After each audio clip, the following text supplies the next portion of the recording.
ప్రపంచంలో ఏదైనా ఉండొచ్చు కానీ ఇద్దరు భార్యలు మాత్రం వద్దు తండ్రి. ఇద్దరు భార్యలు మాత్రం వద్దు నాయన, వద్దు తండ్రి. దేవుడా ఇద్దరు కళ్ళ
భగవంతుడా ఇద్దరు బాలు మాత్రం వద్దు నాయన.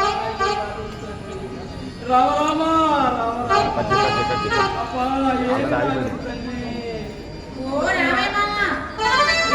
ఏంటి మంచి ఉషరం మీద ఉన్నట్లున్నావు? ఎక్కడిది పిలుపు? ఎక్కడిదంట ఈ పిలుపు? ఏంటి మామా మంచి తెపాల మొత్తం అవుతుంది.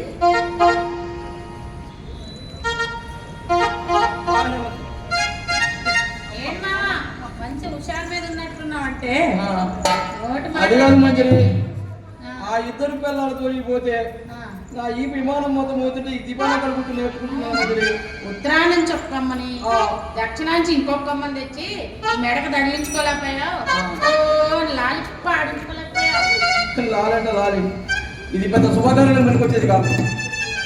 నా పనే ముందు మొత్తుకోలుగా ఉంటే లాలంట లాలి నన్ను చూస్తేనే వాడికి ఏమని చెబుతుందే తామరా. అయితే మామ ఉడుకుని లేసుకొని దీనికి తెలిసిన సంగతి అది. అట్లా ఊరికే పోతే పోయేది కాదే, నీకు అర్థం కావడం లే. నా సాగేదో నా బతికేదో ఏదో చేయాలి, ఏం చేయాలో అర్థం కావడం లేదు. గుర్తొచ్చిందిలే. ఇక ఏం పర్వాలేదు. ఆ ఇద్దరి పిల్లల పీడ ఒకదైపోవాలంటే ఇక ఒక్కటే మార్గం. ఏమిటో?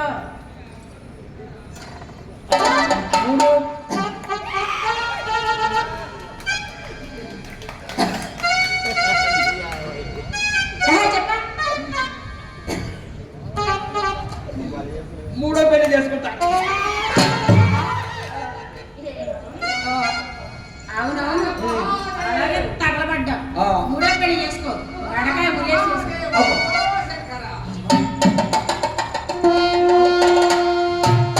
జై జై మహాదేవ, జై వీరభద్రేశ్వర, మహాదేవు శంభో శంకర. నీ పూజ ఆ పక్కకు పెద్ద వంకర మంచి సమయాన్ని కూడిపడ్డా పాలకొండ పులకలాగా. ఏదో ఇప్పుడే కొంచెం మూడో పెళ్ళని అదని ఇదని నేను మంచి సమయాన్ని నేను భిక్ష పట్టుకొస్తాను. ఆగు. బిడ్డలు లేని గుడ్డు చేతుల్లోని భిక్ష బసవేశ్వరుడికి అసలే కెట్టదు. రాముడు, నిన్ను నేను బాగా ఎరుగుదును. నీవు సంతాన విహీనుడివి. నీ చేతి భిక్షతో బసవేశ్వరుడిని అపవిత్రం చేయగలిశాము కదూ. బసవేశ్వరుడి కోపాగ్ని నిన్ను భస్మీకరణం చేస్తాను. మీరు కోటలో మనకు పోకూడదని నేను భిక్ష తీసుకుని వస్తాను. ఎందుకు వీరు లేదు? ఎవడా రాజు? ఎవరు అనండి మా కార్యక్రమం మహారాజు మామూలు కదా ఏమనుకున్నావు? సాధు సత్సంగులు సత్యవాక్ పరిపాలకులు త్రిలోక సంచారులు బసవేశ్వరుడు కూడానా? ఎవరైనా కానీ లోపలికి పోవడానికి వీలు లేదు అంతే. అందుకని స్వామి మీరు ఏదైనా మహిమ మంత్రము చేసి నాకు సంతానం కలిగింది చేయండి స్వామి. మేము మీ గురువుల పెదతాతలకు గతదాతలకు అందరికి గురువులము అందుకే కదా నిన్ను అర్చిస్తున్నాం. గురువులము అశేషమైన ఈ బసవేశ్వరుడు నీకు సంతానమును గ్రహిస్తున్నాడు.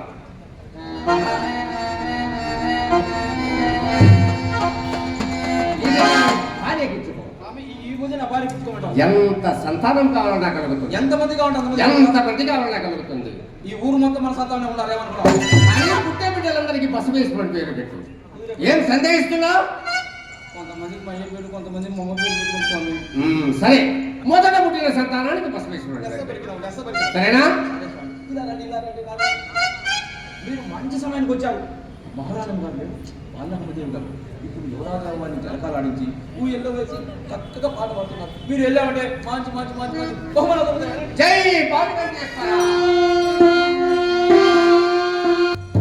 ఒక్క దెబ్బతో దెబ్బతిచ్చేస్తాను మహానుభావం. ఎక్కడి నుంచి వచ్చిందో ఏం పదం.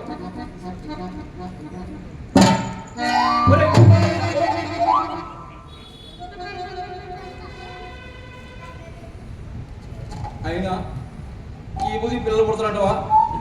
ఏం పాడు, ఏ పుట్టలో ఏ పాడు మనకేం తెలుసు? స్వామివారు చెప్పారు, మనం ఆచరించాలి. ఈ విభూతి తీసుకుపోయి ఇద్దరికి భార్యకి ఇచ్చేసి అందరికి ఇచ్చేసి ఇక చూడు సంతానమే సంతానం. అహనా సంతానం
మహారాజ్ గారు ఉన్నట్టే ఉన్నారమ్మా.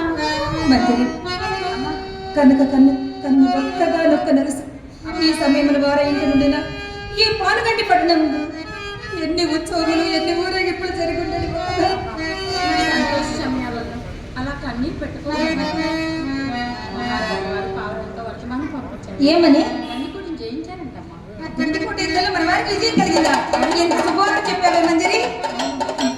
ఏమి కావాలి నాయన? ఎందులో నా చిట్టి తండ్రి చేతులు చాచున్నాడే? అవునమ్మా, బాబు చేతులు చాపుతున్నాడు.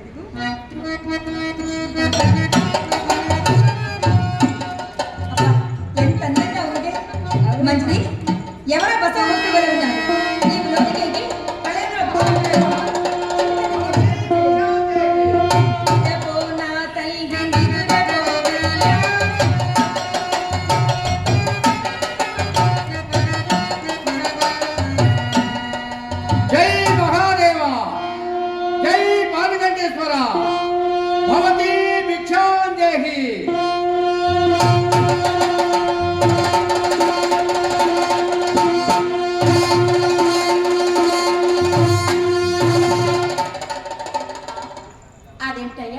గంట వంట అలా దిగేసుకొచ్చాం. పలచడి చీరలు కట్టుకున్న మాకే ఎక్కడెక్కడో చెమటకు వస్తుంది. నీకు చెమట పట్టదటయ్యా? సర్లే పట్టు. ఛే! దాసిదాని చేతన బసవేశ్వరులకు భిక్ష అంతఃపురం కొట్టుపోయిందా? ఆ? భిక్ష ఎవరు వేస్తాయే? పట్టుకుపోరాదు. ఎండకడితోడు నడుకు ఒక మలతాడు కట్టాడు నీళ్ళంటోడు. భిక్ష ఎవరు వేస్తాయే? పట్టుకుపోరాదు. ఛే! ఓ అవతలికి కొలట!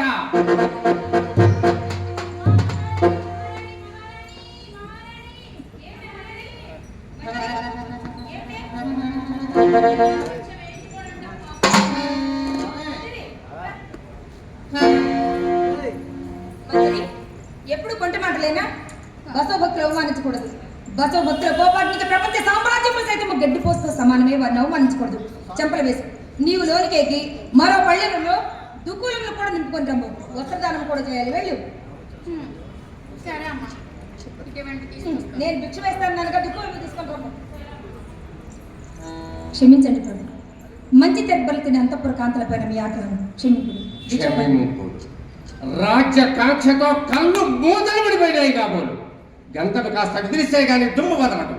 పాడుగొట్టుపురంలోనే శివభక్తులకు తలవంపు అపచారం. ఇది బసవేశ్వరులకు భరింపరాని అవమానం. ప్రభు, దాసురాలు క్షమాభిక్ష విడుదలుచున్నది. మీ పాపాలకు ప్రతిఫలం మీరే అనుభవిస్తారు. ఆ భిక్ష ఈ సంచిలో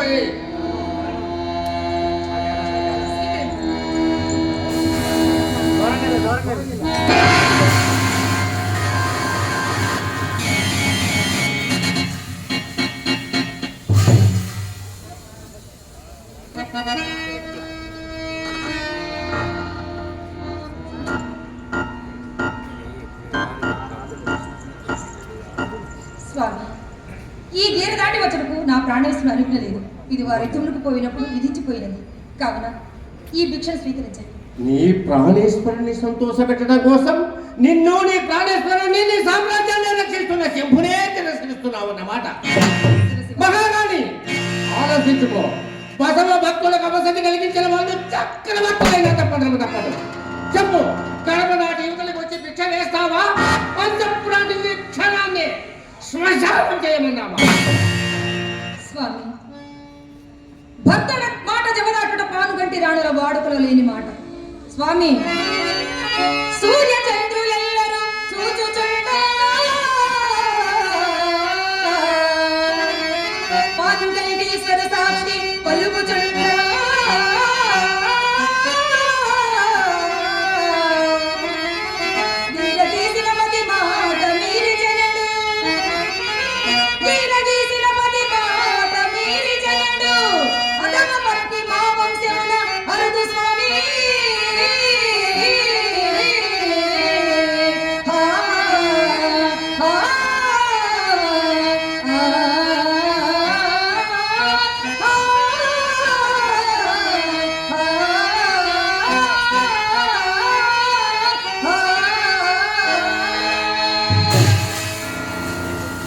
రాకుంటే మేము భిక్ష పరీక్షడానికి వీల్లేదు.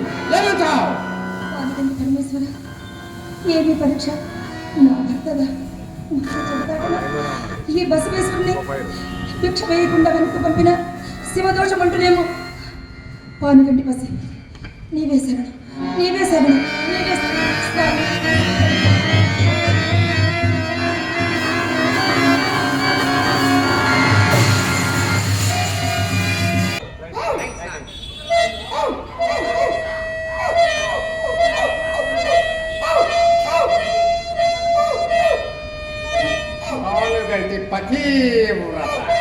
ఫకీరు చేతిలో కుక్క.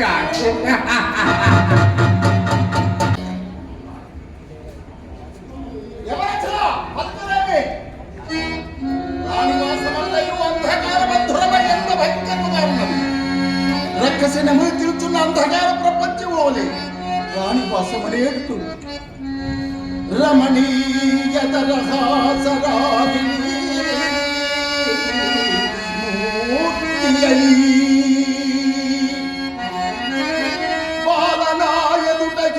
బాలనాయదుటగిదేలరాదు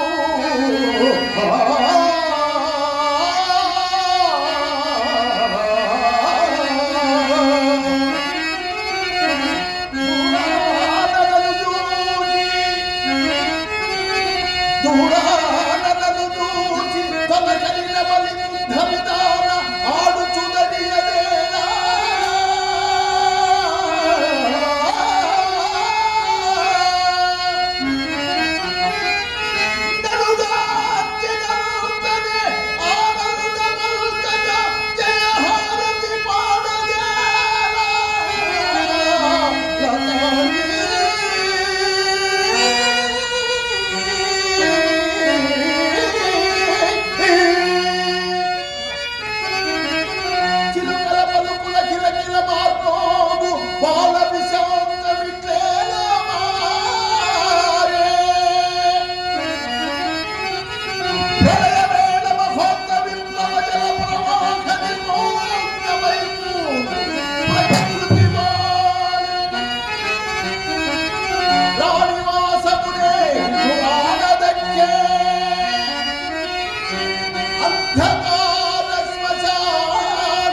అయ్యేదవురా నీవెందుకు అయ్యేదవురా నీవు సముద్రము దాటిపోయినను పర్వత గృహాంతరంగములో దాగి ఉన్నను నిన్ను శోధించి పరికించి బంధించి సమం మీద ప్రళయ తాండవం చేయుదును.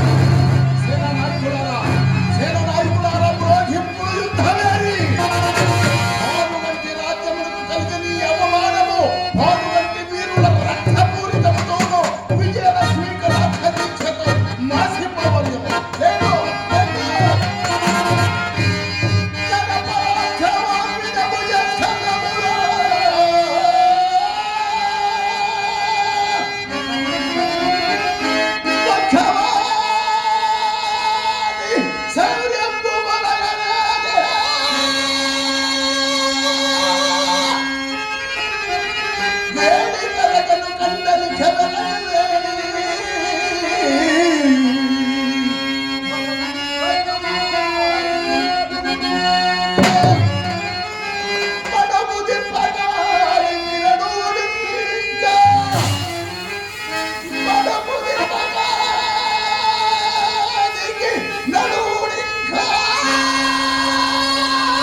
జై భానుగతి పదవి